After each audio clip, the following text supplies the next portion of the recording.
Assalamualaikum warahmatullahi wabarakatuh. Waalaikumsalam warahmatullahi wabarakatuh.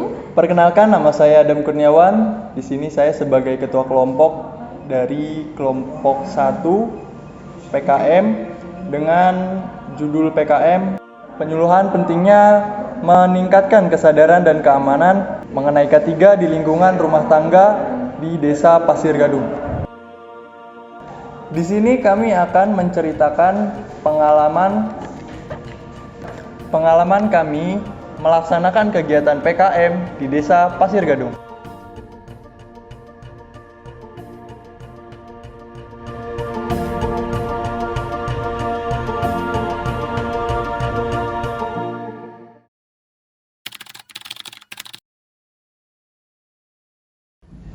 Pasir Gadung adalah sebuah desa yang berada di wilayah Kecamatan Cikupa, Kabupaten Tangerang.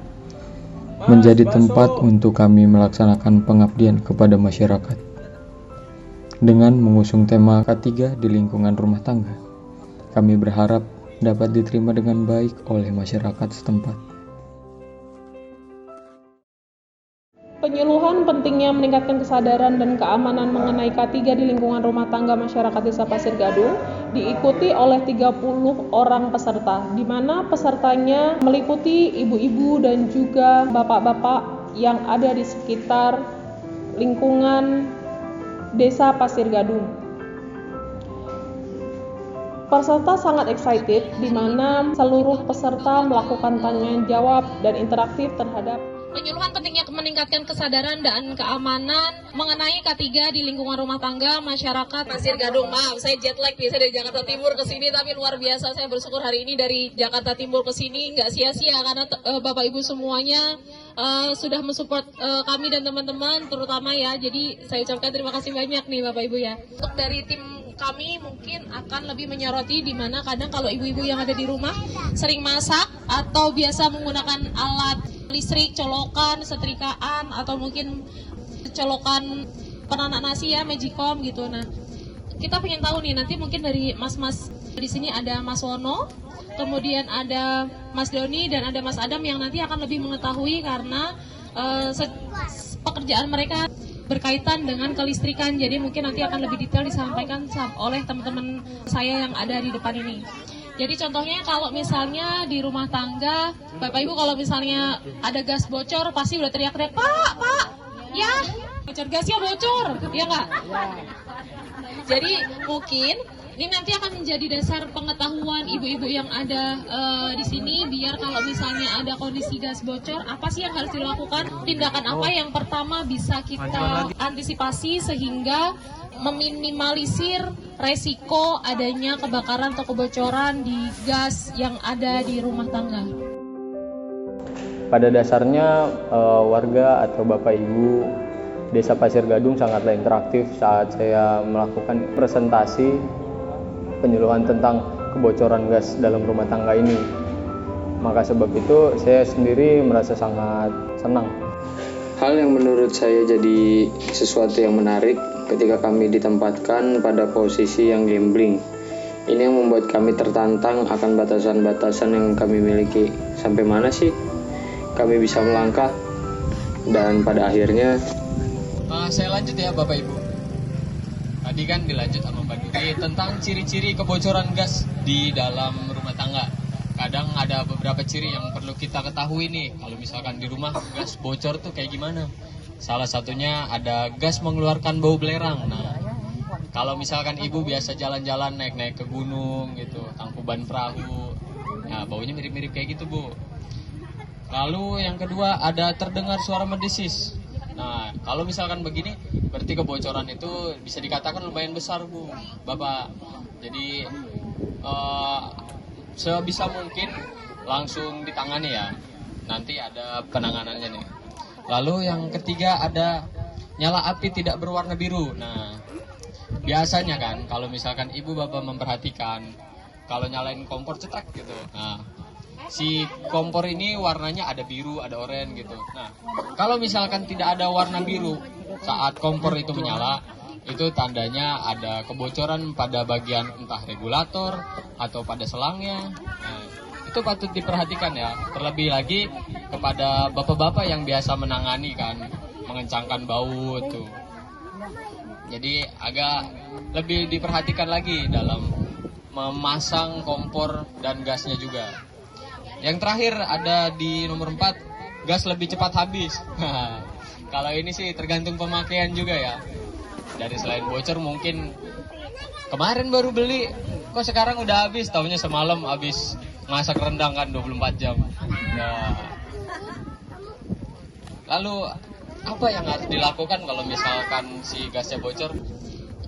Dilanjut lagi tentang materi yang harus dilakukan nih kalau misalkan dari awal dulu dari gas ya. Kalau misalkan gasnya bocor nih kira-kira mesti ngapain? Tadi kan sudah dijelaskan ya. Yang pertama ada lepas regulator. Kalau misalkan dari awal-awal ada ciri-ciri yang tadi sudah saya jelaskan, wah kayaknya emang bocor nih, dibuka regulatornya. Nah mungkin ibu bapak sendiri udah tahu dong cara buka regulatornya gimana. Caranya dari beberapa bagian itu biasanya di samping regulator ada pin, tinggal diputar aja, ntar ditarik. Lalu yang kedua ada buka pintu dan jendela. Nah ini kenapa harus dilakukan, karena menekan dari tadi ada bau belerang, ada mungkin sangat mengganggu pernafasan. Nah, sirkulasi udara itu perlu, jadi agar tidak merusak pernafasan. Yang ketiga ada bawa ke tempat terbuka. Nah, kalau gasnya ini sekiranya pas regulator sudah dibuka mendesis, ada suara shhh. Nah, yang ditakutin itu Bu, aduh habis dibuka regulator ya lari gitu kan keluar, terlalu panik. Jadi sambil lari gasnya sambil dibawa Bu. Iya, itu perlu dilakukan karena di tempat yang sempit bisa terjadi apapun kepada gas tersebut kan.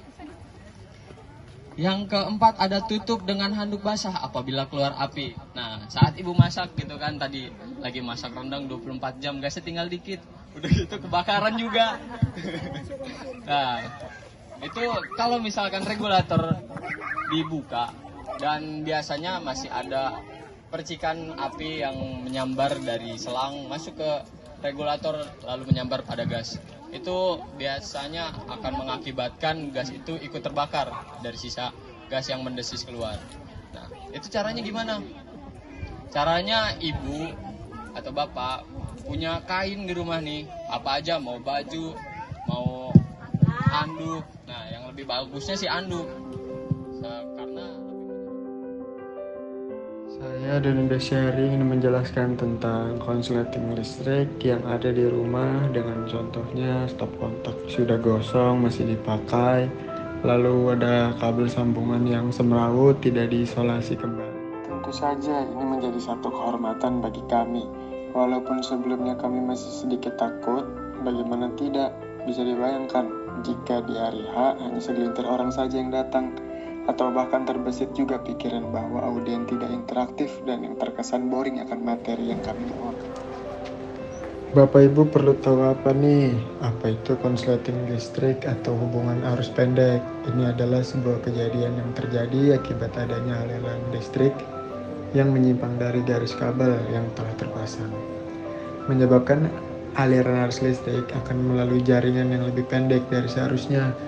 Atau secara teknis, penyebab konsleting ini terjadi karena arus listrik terputus. Apa yang terjadi saat instalasi kabel listrik di rumah kita mengalami konsleting? Tanda-tanda yang lazim dicermati adalah lampu yang rumah tidak menyala seperti biasanya. Terkadang lampu-lampu tiba mati begitu saja, padahal saklar dalam posisi on, nyala lampu mendadak, meredup, atau menyala mati berkali-kali.